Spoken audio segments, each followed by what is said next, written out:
All right, hey. So one of the first things I noticed was that the per se good guy, Captain Hammer, was actually kind of a jerk and didn't treat people very nice. And the bad guy, Doctor Horrible, was actually cared more about people and was nicer, and really cared about Penny and was upset with her death and everything.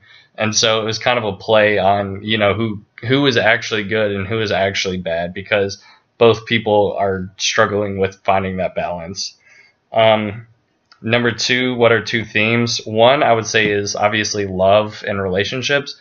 Obviously, there's the contradiction between the relationship between Penny and Dr. Horrible, and then comparing that to a relationship between Penny and Captain Hammer, whose relationship is complicated because Penny just kind of feels used and uncomfortable, while Dr. Horrible can never really take the next step to forming an actual relationship with Penny. A second theme is the cliche good versus evil.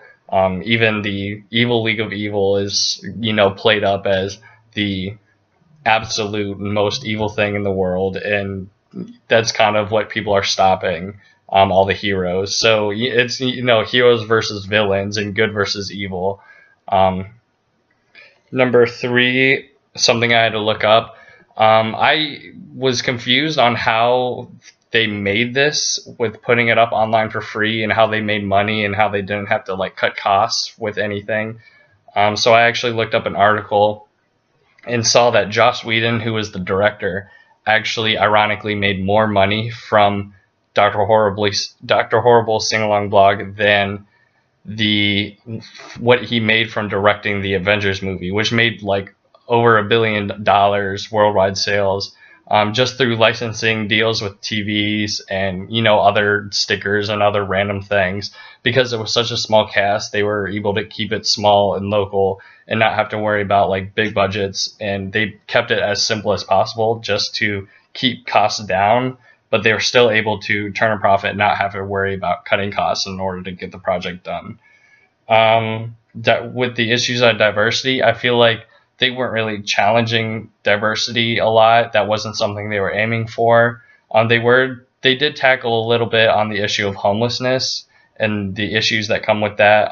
Penny, like kind of her main goal in the story was trying to get a new homeless shelter up.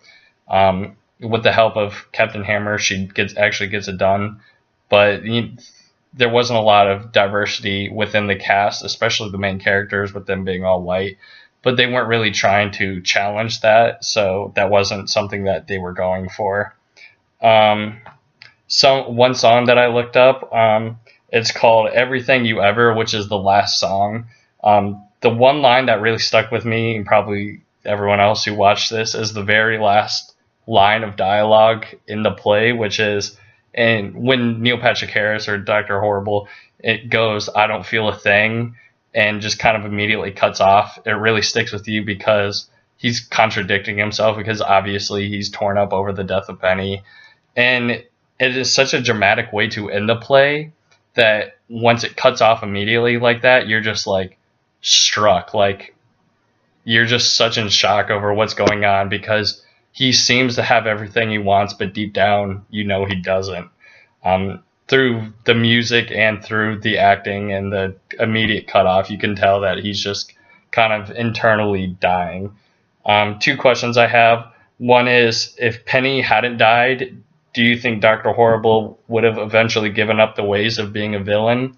And the second is, why do you think Dr. Horrible joined the Evil League of Evil even after Penny died?